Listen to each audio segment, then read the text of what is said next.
आरोपी रवींद्र एरंडे याच्यावर नोकरीचे आमिष दाखवून शारीरिक संबंध केले व व्हिडिओ प्रसारित केले अशा प्रकारचा गुन्हा दाखल झालेला आहे। या गुन्ह्यामध्ये 2 दिवसाची पोलीस कोठडी देण्यात आलेली होती। आज देखील या आरोपीला मेहरबान न्यायालयात घेऊन आलेले होते आणि मेहरबान न्यायालयाने पुढील चौकशीसाठी पुढील तपासासाठी 4 दिवसाची पोलीस कोठडीचा आदेश पारित केलेला आहे।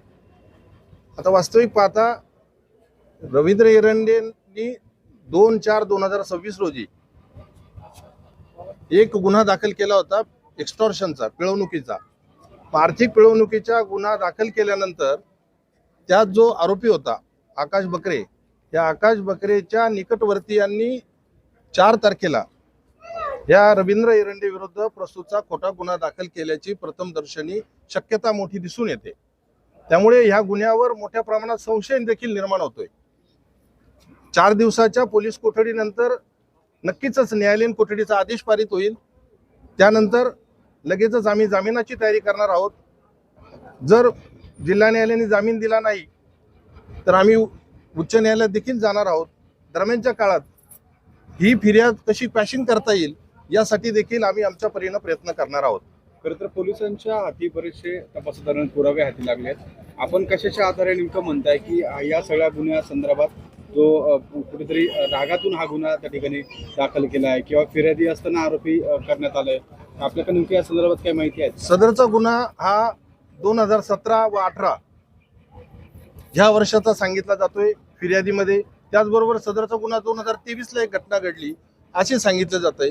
मग जर घटना 2017 ला घडली, तुमची शारीरिक पिळवणूक 2017 ला झाली किंवा 2023 ला पुन्हा झाली, तर मग गुन्हा नोंदवायला, गुन्हा दाखल करायला तब्बल 3 वर्ष विलंब का झाला?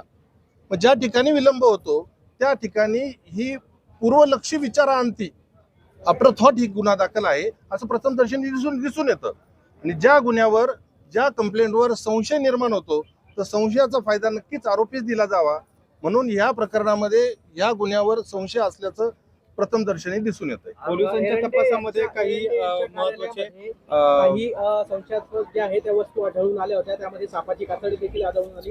अशा प्रकारचं काय नेमकं या ठिकाणी पोलिसांनी जे नमूद केले की सापाची कातडी आढळून आली, वास्तविक ती सापाची कात आहे आणि कवडी आढळून आली। आता कवडी कोणाकडेही भेटू शकते, आपण देवाऱ्यात कवडी ठेवतो, सापाची कात आहे ती निरुपयोगी गोष्ट आहे।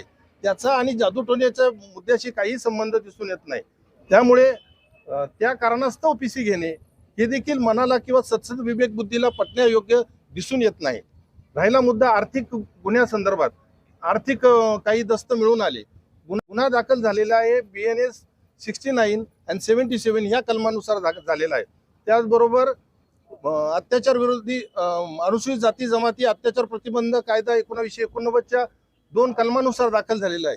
त्या कलमांचा आणि आर्थिक दस्तावेज मिळण्याचा कोणताही संबंध नाहीये।